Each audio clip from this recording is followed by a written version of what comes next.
everybody, welcome to Building Character here at Game Trade Media. I'm your host Rick. Today we're going to be doing a build around Dungeons and Dragons, one of my favorites, as many of you out there watching know. I do enjoy Dungeons and Dragons, and so here on Building Character we do take an RPG, we do a character build just to introduce you to the mechanics, build a cool backstory and history on the character, and also show you a little bit about what's that environment like, that world. And one of the reasons we chose Dungeons and Dragons today is because I also am going to do a little bit of an unbagging, if you will. So this is a set of the upcoming and new WaterDeep pre-painted miniatures by WizKids. So we're going to pop all these out and take a look at them and get super excited. So let's just kind of like get right into that. And one of the miniatures from here is going to be the character that we're going to build today. So super awesome. All right, so we got some tape we have to navigate here. So we'll get that off. It's kind of interesting. It looks like there is a, I'm gonna just pop this one out real quick.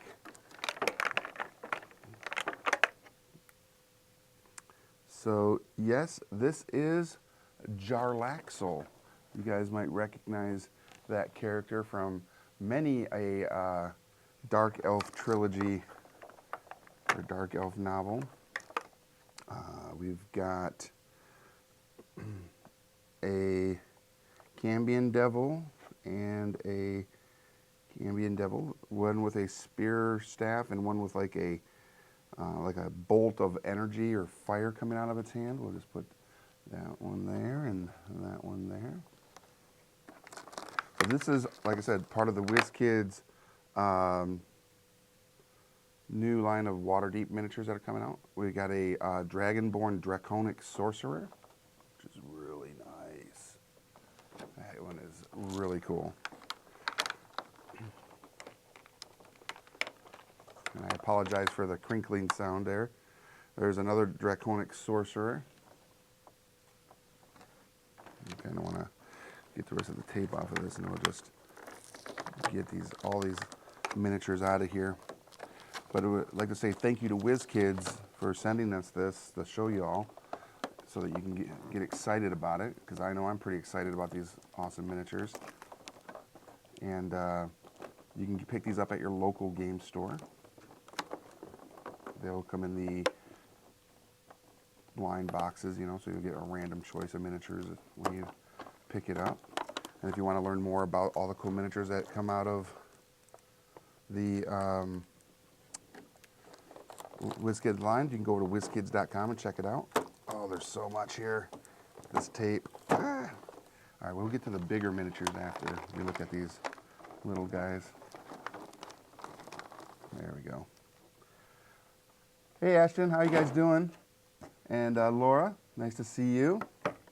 So there's what looks like a flying door here. It's an animated door, so it's got like a little bit of like an air or animation thing going on there, so it's attacking you. Inappropriate. All right, let's see what else we got up here. We've got a human warlock of the fiend. There's two of those, one with a blue energy spell going on and the other one without. We'll put them there. Then we'll mix them up here in a minute with some other new ones. I think this is actually Mert the Moneylender, and if it is, I'm pretty excited for that. Nope. Even cooler. All right. I'm going to say about them here in just a second. I'm just going to pull a few more of these out. All right, so we got those guys. We'll put them all down here on this cool little board so y'all can see them on here. So you can see the Dragonborn, the Sorcerer Fiend, Cambion Devils, All right. And then we've got a spy. Maybe like a Zentirum spy. We've got Lord Victoro. Hello, I'm Lord Victoro. And this one right here you guys are going to love. This is so cool. It is Volothamp, or AKA Volo, who we know as Volo's Guide to Everything, because he is the traveler, the documenter of all things. Oop. And then we've got a human Sun Soul Monk. Looks pretty cool. There are some of my favorite creatures of Dungeons and Dragons. The Rat Swarm. So this is a cranium rat swarm. Right there. And there are some Darklings, a couple little Darklings. Those are always fun to throw into an adventure. You'll throw a hiccup out at you, right there. Some Darklings. And while those spin around, I'll pop out some more.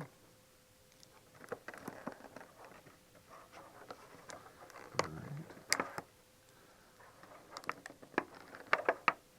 There's some really good ones in here. All right, so we've got all of these guys, and we'll put them on this side real quick. The Darklings, Volo, so Volo's Guide to Everything, a Spy, a Monk, Lord Volothamp, Victoro, sorry, and then the Rat Swarm. Then we have a Never Member, so it must be that guy. And then we've got a Cleric and a Ziraj the Hunter, who's like a half-orc fighter ranger maybe. Then there is a Slithering Tracker, which is the Thing of Nightmares. And then we've got Manshoon. Oh man, the sorcerer Manshoon, or the wizard Manshoon. A very iconic character in the Forgotten Realms. That's super cool. Hey! What's up, Michael and Garrett? Thanks for joining us. Got some other cool ones here. I'm just going to try to pop out a bunch more here real quick. There's so many good miniatures in this set and iconic characters that are just like, ah. So if you're a fan of the Forgotten Realms, you're definitely going to love this WaterDeep miniature set coming out from WizKids, which you can pick up at your local game store. It's not going to come like this, obviously. This is a factory set. And that one's popped off his base, so I have to reapply him to his base.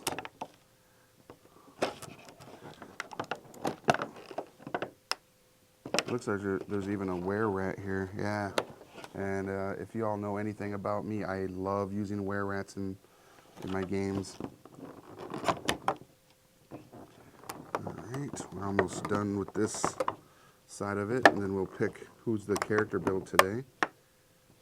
I love the spy. There's 2 spy miniatures. I just will pop the next one out. Okay, we're almost there. All right, and then there's these 2 little ones on here that are all taped in, so let me see if I can get them out of here. They kind of look like flying heads with bat wings. So, there we go. And we'll get rid of that. All right. So Varquil is one of those flying heads with bat wings. There's 2 of those. Get rid of that were-rat, put him and the half-orc hunter down there. So you get those. The one that popped off its base is just a City Watch, and which is cool. So that means that'll probably be a common miniature. So you can get a lot of WaterDavian City Watch miniatures. Then there is L'Oreal Silverhand, one of the 7 sisters. Another spy. I want to see. All right, so this one has its dagger in an upward position instead of like a downward position as the other spy has. There is a merchant, which are super popular in WaterDeep. Whoop, look at him, already trying to get ahead. There he is. There is a noble, which we know all the spies want to either eliminate or take their gold. We'll move all these ones down. Okay. Another were-rat. Just put him over there. Apprentice wizard, which is kind of neat. Durnan. Durnan right there. He's barkeep. Another city guard. Or city guard instead of city watch. Another merchant. Then the Black Viper. Probably the leader of the spy network there, right? Vajra Safar. She has a staff that looks super powerful. So we'll let that spin around and we'll look at these last few of the humanoid minis. There's another city watch. So there's two of those guys. And yeah, so they get a nice little spin there. They all look amazing. The sculpts look super cool. Jarlaxle, I'll show you Jarlaxle. Again, someone asked for Jarlaxle. We'll put Jarlaxle back up there. Here he is, coming back around to spin. He's so good. There he is. What's up, Lee? So this was, there's 44 in the actual set of this. So I got one of each, and yeah, it was something special sent from WizKids so we could show it off to y'all. It's super cool. But I'll leave Jarlaxle up there because he's awesome. Put these guys down here. Put the cleric down there, and Darnan right there. There was a city watch. He popped off a stand. So here's another city watch. Here is Mert. There's Mert. Mert the money lender, the hard currency guy who'll make sure that he'll get you finance, but you're going to owe him big time. There's also another apprentice wizard. I'll put them there. Another city guard. Put him right next to Jarlaxle. And then also Lady Amalia Castlelanther. Right there. Let that spin around real quick because those are just the little minis. There's also the big ones. So we'll take a look at these guys as well. These guys and gals. So some of the cool things about this particular set is we're getting some new like terrain as well. So we've got like this cool sarcophagi or graveyard pieces. There's some gravestones. This one says, oh, you can't really see it. It doesn't really say anything. It just looks like some nondescript runes. Let's set that there. But let's look at some of these monsters. So there is an anise hag, and I didn't spell it. They did. See if we can look at it close up under here when we get there. Just a second. This one is so. It's like what? That's okay. What are you doing? I was going to put it under here, real quick,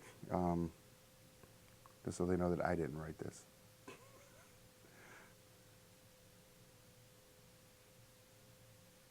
Then I'll put it on the spinner.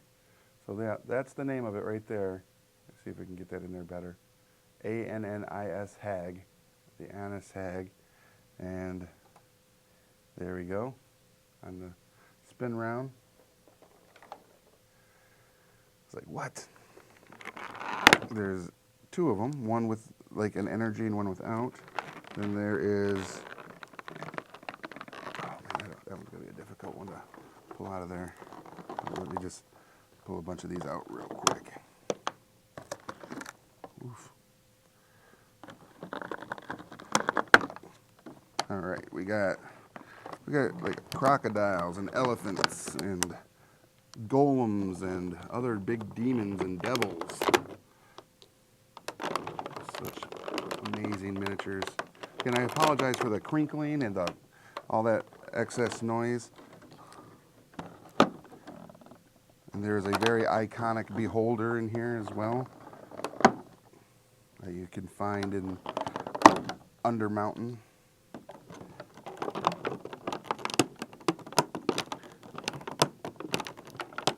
Come on now.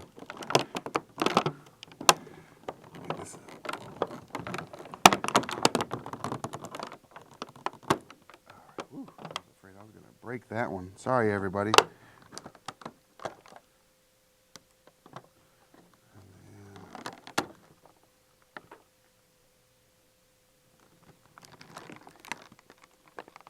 Trying to pop all these out is a chore in itself. They're in there super well. All right, we're almost there. We're almost done. A couple more things, and then we'll get some close-ups of them. And again, these are miniatures from the WaterDeep pre-painted mini set from WizKids. All right, so we got the Hag with energy bolt and the Hag without. Right there. They look pretty, you know, again, things of nightmares right there. So we have those two. We've got a member of the Griffin Cavalry, which is really nice, with the lance and everything. So we have that. We'll give it a spin around. Good catch. Dex check. Yeah, I failed my dex check. It got away over there. So we got the Griffin Cavalry. There's this big old elephant right there. Battle elephant. And what's kind of neat, I could put that sorcerer in there as well, which is kind of cool. So we got the big elephant. I'll put that one down there. There is a Pentradrone, which is super cool. Yeah, there's a lot of cool miniatures in this new set. So the Pentradrone, which again, I would not want to, you know, find myself in any dark space in a dungeon or a keep or a castle having to deal with that monstrosity. There is a Devourer, which is super creepy. Look at this thing. Ah, no. You know what I like about all these? Because I DM mostly, I get to use them against people, so that's better. Yes. So we have the Devourer. Then there's the Pit Fiend. There are two Pit Fiends, one with a mace and one without. So we'll just put these guys kind of like a back-to-back here. They look so good. Nobody wants to fight a Pit Fiend, right? I mean, you do if you're a paladin or a whole army of paladins. How cool would that be? Yeah, these guys look great. And then we have a legit dire wolf here as well. Just put this down here. So a dire wolf compared to the dragonborn sorcerer, so you can get a size comparison. That's super cool. Yeah. Kind of gives you an understanding of how big those wolves are on that certain show that's on that certain channel that, you know, is really good. And then we've got a Shield Guardian. It's kind of like a golem, an iron golem of its own sorts, but a Shield Guardian. It's kind of cool. You can find those in many wizards areas where they all have them as protectors. There's a crocodile. Can't go wrong with a crocodile. Then we've got a brown bear and a lion, because WaterDeep is known for having hundreds of lions apparently, and bears. Lions, tigers, and bears, oh my, right? So, so many animals. But these are always good for like, you know, little like side adventures outside of the city. If you're playing in or around WaterDeep, you might be out in the woods, and of course you're going to come across a brown bear, and you're going to have to either tame it, deal with it, or make it your mount. And then, of course, like I said, there's a bunch of little pieces that are like graveyard pieces as well. I'll put some of these up here, which are really nice. So I'll take that. They're a little heavy. Our spinner wasn't particularly happy with that. Then there's like, you know, always that, the thinking one, and, you know, the weeping angels, of course. You can't go wrong with some weeping angel looking type statuary to be found inside a graveyard. So all those cool pieces right there that you can set up your graveyard to look just scary. So good job, WizKids, on all that. Again, if you want to find out more about this particular set, you can jump on over to WizKids.com. I do have one last miniature I'm going to show you because this is possibly one of the cooler ones in the set. They're all cool, but this one is for anybody out there that may have picked up Xanathar's Guide to Everything. Here is Xanathar himself. And he looks amazing. Ah, so good. Yeah, you're right. The Shield Guardian does kind of look like a Warforged character, construct. Yeah, it's super cool. But Xanathar, come on. I'm just going to leave Xanathar there for a minute. But I'm kind of wondering which one of these miniatures should we do the character around. We've got a Dragonborn Sorcerer. We've got a Human Warlock of the Fiend. We've got a Cleric or an Apprentice Wizard. We've got a Monk. We have, let's see, what else was one of the other good ones on here? Another Apprentice Wizard. And of course, there's always the Spy miniature we could use as a rogue. I'll pull one of them up here as well. So which one would you want to build a character around today? It's going to be a quick build because we've already gone through 20 minutes of our episode, so we only have a short time. So tell me, which one of these miniatures, not Xanathar, but would you guys like to do a build around? A Monk, a Wizard, Apprentice Wizard, a Dragonborn Sorcerer, or what could easily be a rogue or an assassin type character? Right there, as the Spy miniature kind of denotes. There was also this guy. Oh, he's a named character. I don't want to do something around a named character. So, which one do y'all want to? How do you make a Warforged? I don't think Warforged is in the Forgotten Realms or 5th edition yet. I think it's coming out soon.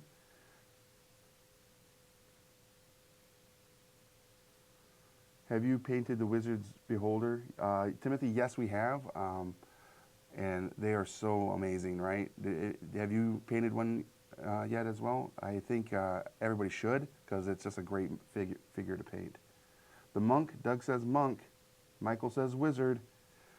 I'm kind of leaning towards a Monk. I don't think we've done too many of them. Yeah, I think the Monk is going to win out. All right, I'm going to put Xanathar down. I don't want to, but I will. I'm going to put all these other guys down. I do like the idea of a Monk. Yeah, it was the first one. First shout out goes to the Monk. So the Monk is who we'll go with. Look at that guy. He looks awesome. Dragonborn Warlock. We'll get to all of them, but today we're going to do this Monk. So as we start all of our character builds out, we're going to roll them stats, right? So I have my D6s here.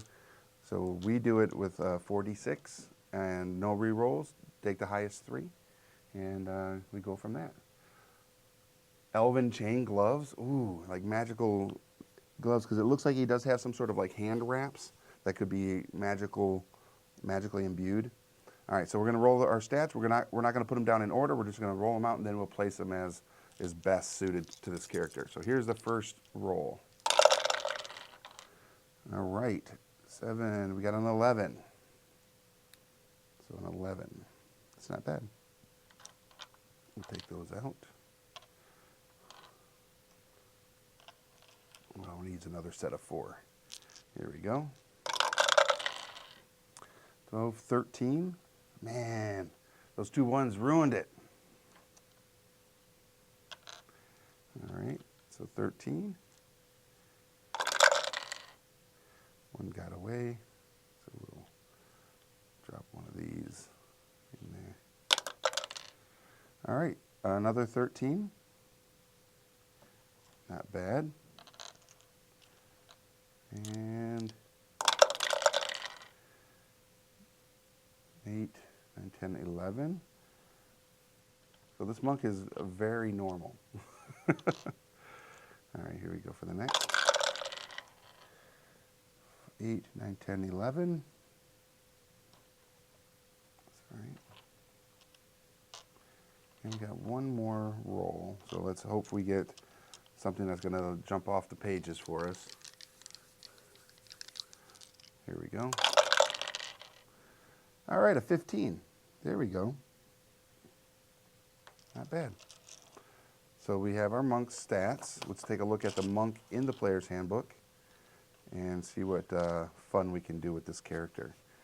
While we're waiting to figure that part out, remember, I like to hear those names. So based on what this character looks like, what kind of name do you think he has? So monk, we're 1d8, so we're class monk.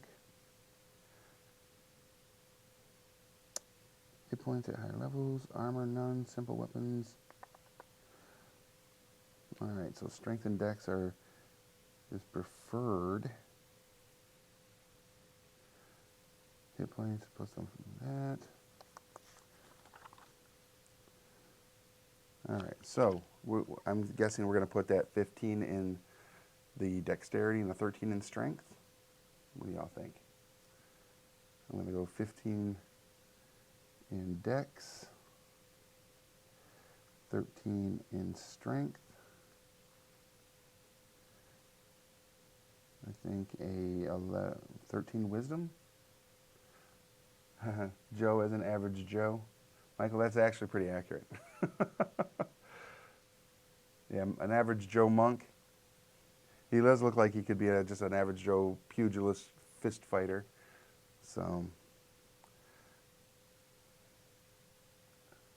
Torbin Ragemaw. That's a cool name. I like Ragemaw. Torbin, you know what? Timothy, you're the winner. Torbin Ragemaw. Very cool. I have a monk who is named Rune Stormfists, but we're not going to use that for this guy. What level should we make him? I like between first and third. I kind of like going at third level because then you can kind of pick one of your other paths, you know, which is kind of fun, like Way of the Shadow, Way of the Elements, Way of the Open Hand, which is kind of cool, right? Kimbo. Dang, Chip, your name alone is kind of got a whole adventurer thing. Chip Sluss. That sounds like an adventuring name right there. I love it. I'm going to put the 13 in wisdom, the last 13, and then 11 con, 11 intelligence, and 11 charisma. So as a human,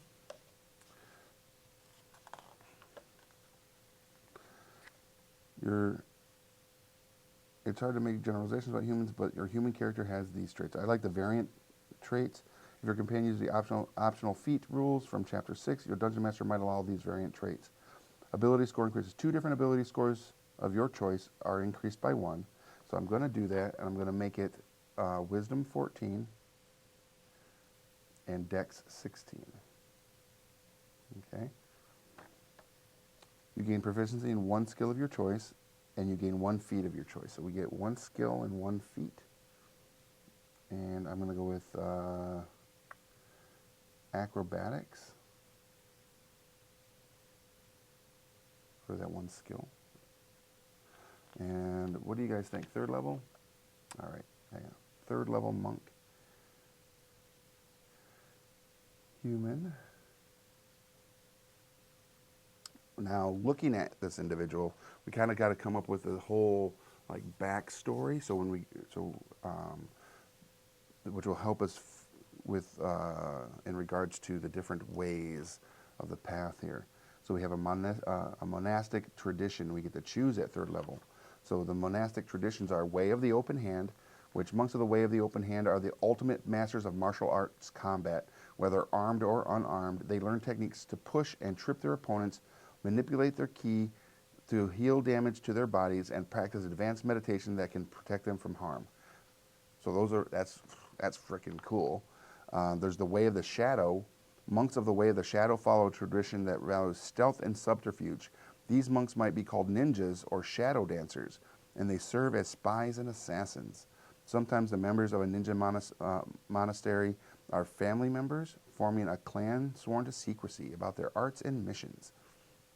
So we have that one, which is also pretty cool. And then there's the Way of the Four Elements. You follow a monastic tradition that teaches you to harness the elements. When you focus your ki, you can align yourself with the forces of creation and bend the four elements to your will, using them as an extension of your body. Some members of this tradition dedicate themselves to a single element, but others weave the elements together. Many monks of this tradition tattoo their bodies with representations of their ki powers, commonly imagined as coiling dragons, but sometimes as phoenixes, fish, plants, mountains, and cresting waves. So they're basically like your avatars, airbenders, earthbenders, right? So that's kind of cool. So which one of those do you guys like as far as like the monastic order? And if you have any from one of the other books, I do have some of the other books with me, and we could choose a monastic order from one of them if there's some in there that you guys like. But the basic ones, I'm kind of leaning towards the Way of the Open Fist. What about you? Yeah. The last one was Way of the Four Elements, the Avatar. You like that? I do. It's also pretty cool. Way of the Shadow just lends itself to being like a bad guy, and so we have one Way of the Open Fist or Open Hand, and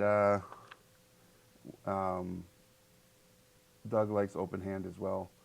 Timothy. So we have 3 for Way of the Open Hand. Sorry, elements.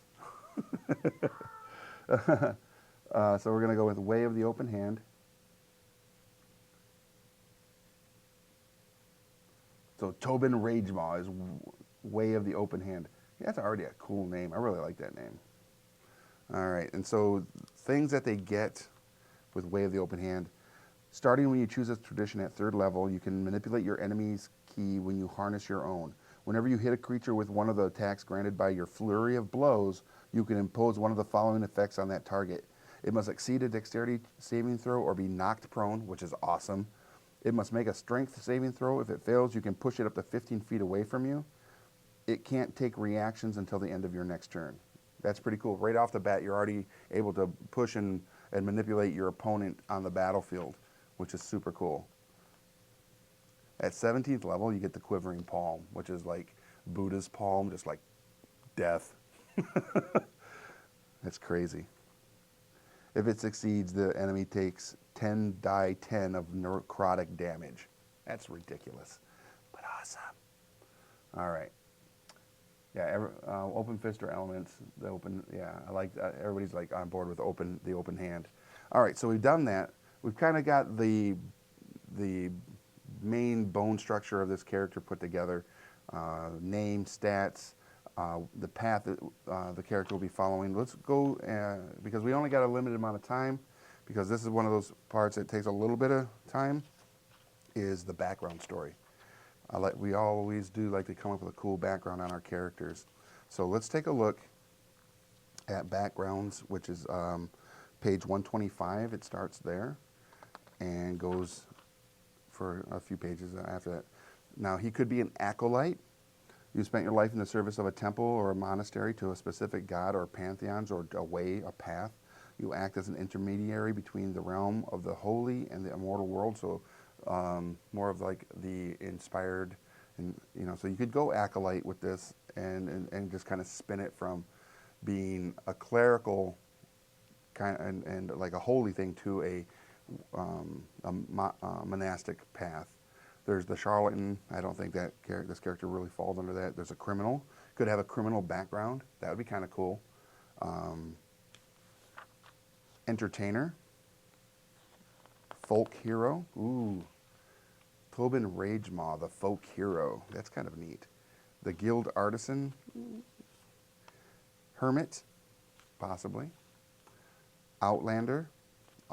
Because I think Outlander also kind of fits the monk stylings, because the world as a whole may view monks as outsiders because they don't really conform to normal society. Like if you're in Waterdeep, right, you're going to be like, what? All the city bustle around you, and yeah, you might be considered kind of an outlander. There's the sage. What monk doesn't have words of wisdom? Sailor, could be a sailor. Soldier. So those are the ones that are like in the urchin. So those are the ones that are kind of in here. We also have, I think, noble is one as well. Yeah. So what do you guys think? Outlander? Chip says Outlander. Outlander's a really good one for monks. And why would he be an outlander? Why would Torbin be an outlander? You grew up in the wilds, far from civilization and the comforts of town and technology. Okay, I mean, in a monastery that has very little in the way of comforts and such. You've witnessed the migration of herds larger than forests, survived weather more extreme than any city dweller could comprehend, and enjoy the solitude of being the only thinking creature for miles in any direction. All right, up on your lonely mountain, contemplating the wisdom of the universe. Whether you were a nomad, an explorer, a recluse, a hunter-gatherer, or even a marauder, even in places where you don't know the specific features of the terrain, you know the ways of the wild. So, I mean, that is a pretty cool folk hero marauder. Yeah, like a marauder type can fit in there, having to balance the fame of being a hero with the humility of a monk. Yeah, that's also kind of cool. So let's go with this. We have folk hero on the table, and we also have outlander on the table. The first one to get to 3 unique votes will be the one that we choose. So we have folk hero and outlander. We need 2 more, or as far as like two more votes on either one of those. So everybody jump in, chip in, and let us know what your thoughts are on the background of Torbin Ragemaw, our 3rd level monk, who is way of the open hand. That's his path. So we have another one for folk. So that's 2 for folk. Folk hero. That is, folk hero is really a cool idea. You come from a humble social rank, but you are destined for so much more. Already the people of your home village regard you as their champion, and your destiny calls you to stand against the tyrants and monsters that threaten the common folk everywhere. You're literally Kung Fu Panda. That's kind of cool. So we haven't, all right, so there's our 3rd folk with Doug. All right, so folk hero it is. I like that. Folk hero. I also like Outlander, I really do. And you can almost choose traits from either one and kind of bring an amalgam together to create this character. But let's go ahead with the folk hero looks and kind of see what we get from that. So our defining event that put us on the path of being this folk hero. You previously pursued a simple profession among the peasantry, perhaps as a farmer, miner, servant, shepherd, woodcutter, or gravedigger. Wow, they put gravedigger as a simple profession amongst the commoners. But something happened that sent you on a different path and marked you for greater things. Choose or randomly determine a defining event that marked you as a hero of the people. So, we have got, I stood up to a tyrant's agents. I saved people during a natural disaster. I stood alone against a terrible monster. I stole from a corrupt merchant to help the poor. I led a militia to fight off an invading army. I broke into a tyrant's castle and stole weapons to arm the people. I trained the peasantry to use farm implements as weapons against a tyrant's soldiers. A lord rescinded an unpopular decree after I led a symbolic act of protest against it. A celestial, fey, or similar creature gave me a blessing or revealed my secret origin. That's kind of neat. Recruited into a lord's army, I rose to leadership and was commended for my heroism. I kind of like, I stood alone against a terrible monster. What do you guys think? Oh, he's a woodcutter? That's kind of a cool one too. As far as the folk hero, he was a woodcutter. I like that. Do you want to go with, what do you guys think? Did he stand alone against a terrible monster that threatened his small village, and in doing so defeated said monster and was given this like folk hero uh, level persona? But in defeating that particular monster, he learned, so he was basically like found to be someone that needed to walk the path of the monk in that particular way of the open hand. So he was like almost recruited by a monastery that took him and kind of like iron fisted him, took away from the world, and trained him over many years. Michael says stood up against tyrants' agents. Okay. Standalone. That was a woodcutter. Those are both good. Like the tyrants' agents could be like the Zentirum, like they wanted to set up a some sort of stronghold within this village, like a secret thing, and he basically was like, I don't think that's going to be a good thing for you to be here, and maybe put a mild beating on them. So we got standalone and stood up. The thing is, you can almost pick two, I kind of want to do that. What do you guys think? Should I just pick both of those? Not only, he kind of stood up against some agents, and that kind of already kind of like started his whole like, hey, this guy is kind of like important to our village and everything. But then he did a standalone against a threatening monster that maybe the tyrant let loose.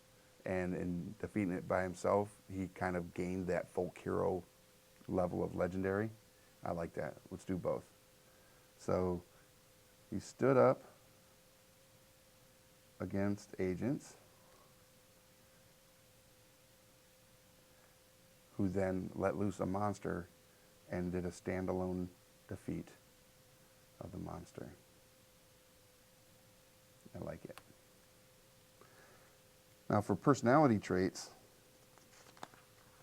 I'm wondering, do I? No, I do not. That's all right. I think. No. All right. So, personality traits. I judge people by their actions, not their words. If someone is in trouble, I'm always ready to lend help. When I set my mind to something, I follow through no matter what gets in my way. I have a strong sense of fair play and always try to find the most equitable solution to arguments. I'm confident in my own abilities and do what I can to instill confidence in others. Thinking is for others. I prefer action. I misuse long words in an attempt to sound smarter. I get bored easily when am I going to get on with my destiny? All right, so those are personality traits that are suggested for the folk hero. I like the idea of if someone is in trouble, they're always there to lend help. And then being confident in your own abilities and do what you can to instill confidence in others. I think as far as two personality traits, I think those are the two that best fit this character. But I do want to look at Outlander personality traits, because we can take from that too, because that doesn't sound like a bad one either.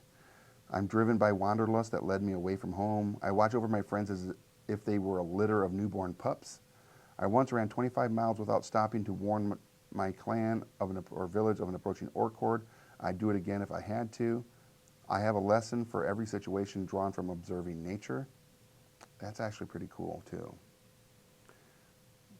As a role-playing hook, every time someone says something, you can come up with this whole in the migration of the Weemic herds of, Anorak, you know, you can see how this would work, you know, whatever. That'd be pretty, pretty funny. I place no stock in wealth or well-mannered folk. Money and manners won't save you from a hungry owl bear. I'm always picking things up, absently fiddling with them, and sometimes accidentally breaking them. No, I don't think that's this guy. I feel far more comfortable around animals than people, or I was, in fact, raised by wolves. Huh. So that kind of brings this miniature into play. How cool would that be? In that, if someone is in trouble, I always am ready to lend help, but I was in fact also raised by wolves. Hey, Nick. Okay, instill confidence. There's so many good ones. I mean, we can take from any of them actually, and I kind of like, for personality traits, I like the fact that if someone is in trouble, always ready to lend a help.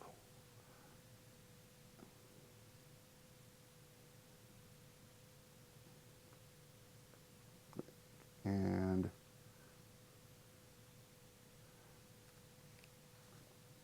I also like to instill confidence. I just kind of feel like this character is more than 2 personality traits. So has the Outlander too that I thought, and I think you guys are also kind of following suit with, is a lesson for every situation based on observing nature.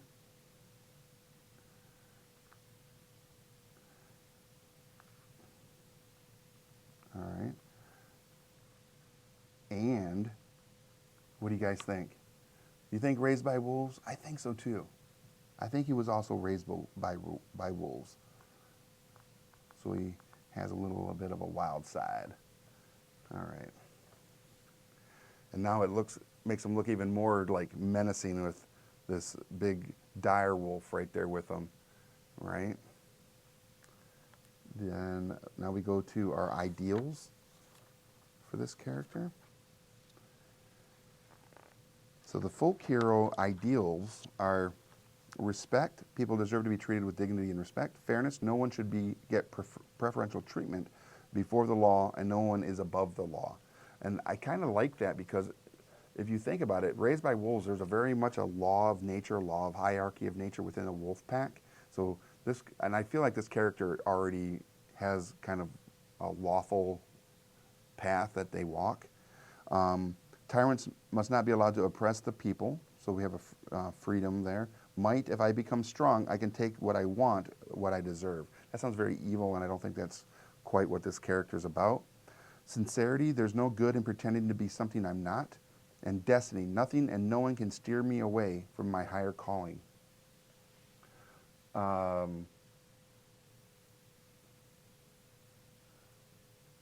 I like that the wolf thought that his life must be saved. Like, yeah, there is a destiny in this character. So I kind of like the whole, the fairness and destiny kind of fit this character, but also let's look at the Outlander. Life is like a season in a constant change, and we must change with it. Greater good. It is each person's responsibility to make the most happiness for the whole tribe. Honor. If I dishonor myself, I dishonor my whole clan. The might is the strongest or meant to rule. Nature, the natural world is more important than all the constructs of civilization. And then glory. I must earn glory in battle for myself and my clan. I don't like any of those for this character, so I'm kind of going with fairness. No one should get preferential treatment.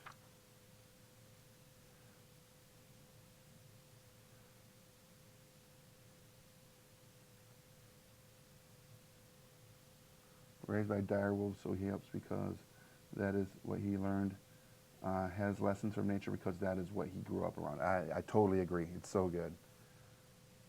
Hey, Plum, thank you. Yeah, the wolf is pretty cool. So all the miniatures that you see in front of me that are all laid out here are all from the new WaterDeep miniature line, pre-painted miniature line by WizKids. So you can check those out over at WizKids.com and see all the cool minis that are coming out. These are available at your local game store, so go ask them if they have them, pick them up, because there's Jarlaxle, there's Mert the Moneylender, there's Volo, there's Xanthar the Beholder down there. There's so many cool, like, iconic characters from WaterDeep in this miniature set, and you don't want to miss out on having any of those.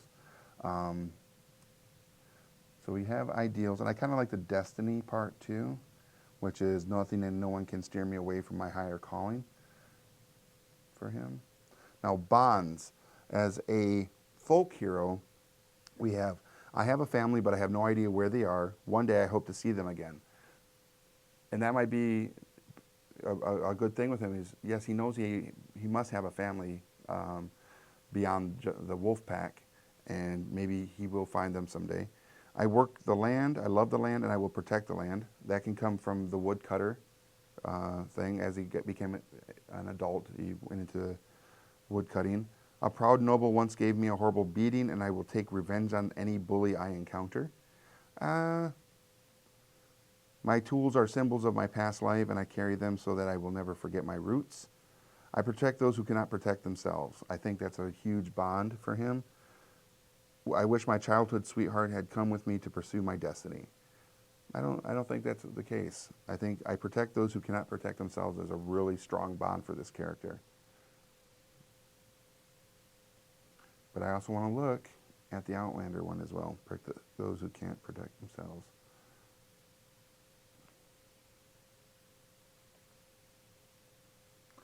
I'll just take a quick peek over there at the Outlander side. My family, clan, or tribe is the most important thing. An injury to the unspoiled wilderness of my home is an injury to me. I am the last of my tribe. I suffer awful visions. That's kind of cool. I'm the last of my tribe, and it is up to me to ensure their names enter legend. Because maybe he is, and maybe he is the last living of his particular tribe or village that was destroyed, raised by, found by a direwolf, raised by the wolves, returns to humanity, working as a woodcutter, but also kind of like keeping them from like overcutting the area, and kind of something like that. And then I suffer awful visions of a coming disaster and will do anything to prevent it. Those are always fun. And then, so I like, I'm kind of digging the whole protect those who cannot protect themselves. So I don't know if any of those other ones are really going to fit. All right, Walter, be well. Lawful neutral, that's actually a really good one. Yeah, I agree, lawful neutral for alignment. We need a flaw.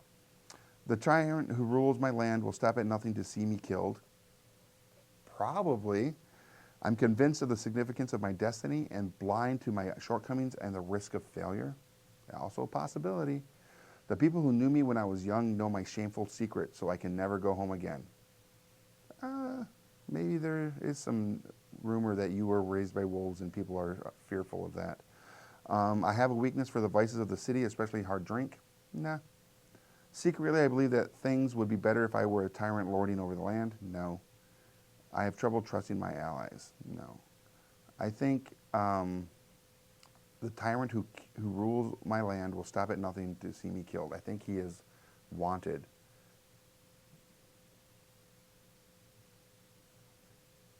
And he has that destiny issue. Let's give him 2 flaws. All right, so before we go, we've only got a few more minutes left. It's always fun to kind of, as we look at this particular miniature of Torbin Ragemaw, who is our 3rd level monk, who walks the path of the way of the open hand. If you look at him and look at his sculpt, you kind of see he's got like some wraps around his wrists. He's got kind of like a belt of some sort, some cool boots, a neat vest. We need to give him something special. I kind of like those wraps, and someone earlier had said elven chain, like as those fist wraps. What do you guys think? Like some sort of like elven chain of striking, so he gets like maybe a +1 bonus to hit and damage with when he wears those. What do you think? We got to come up with something kind of cool that kind of separates him from the pack, as it were. I do like the lawful neutral alignment. Michael, good job. That is totally this character. So we have the fist wraps. We have a belt. And that belt has a lot of like pop to it. So it's got like a bunch of gold and it kind of sets around a purple sash. I'm not sure what we could go with that. We could go a belt of something, or the fist wraps. Fist wraps of striking, Timothy? All right, fist wraps of striking. +1, nothing. He's only 3rd level, so we don't want to give him anything that's over the top. So he'll get, +1 to attack and damage.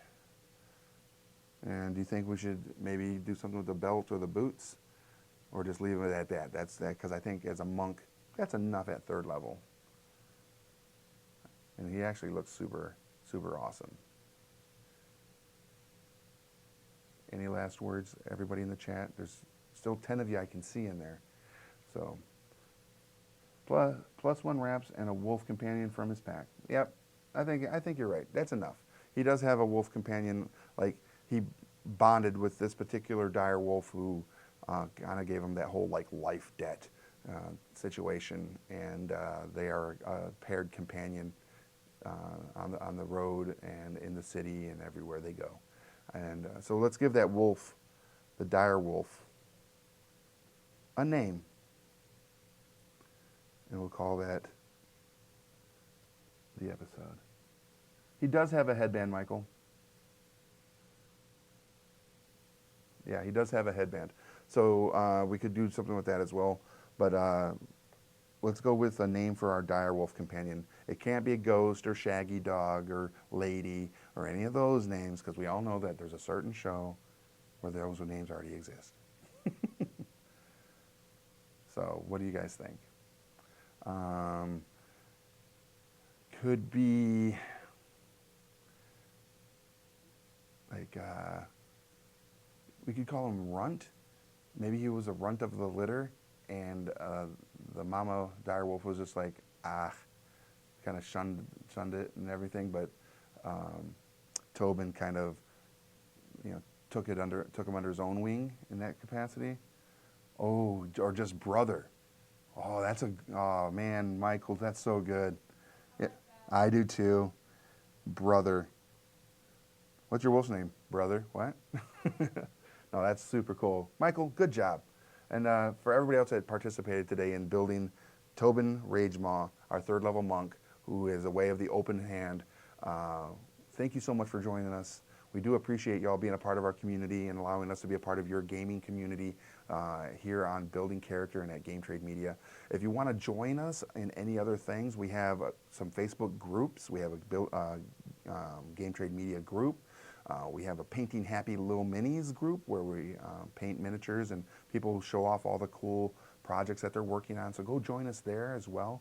And we do have a Building Character group as well. We don't give it a lot of attention right now, but we're hoping that as the community grows, it'll also grow and people will be showing off all their characters, and that's a lot of fun. Again, thank you to WizKids for sending us the complete set of all 44 miniatures from the WaterDeep pre-painted miniature set from, again, from WizKids. You can check that out at WizKids.com. And I'm Rick. This has been Building Character, and I hope to see you at the game store.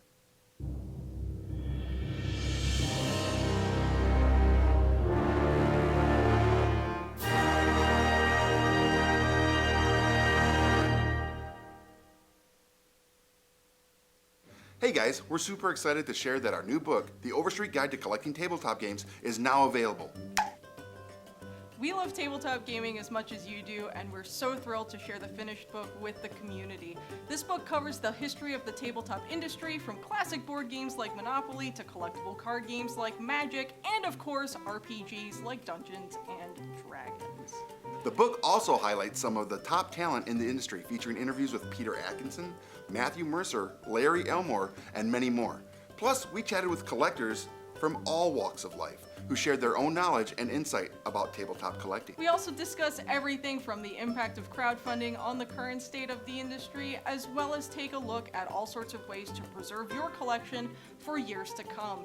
This book provides a perfect snapshot of the tabletop industry at large and shows what makes this hobby so great. You can head into your local game store or comic shop right now and pick up your copy of the Overstreet Guide to Collecting Tabletop Games. If they don't have it in stock, you can order your copy through previews, through Game Trade Magazine, or through gemstonepub.com. Thanks for watching Building Character. If you liked it, leave a like and a comment below, and make sure to subscribe so you don't miss any new content.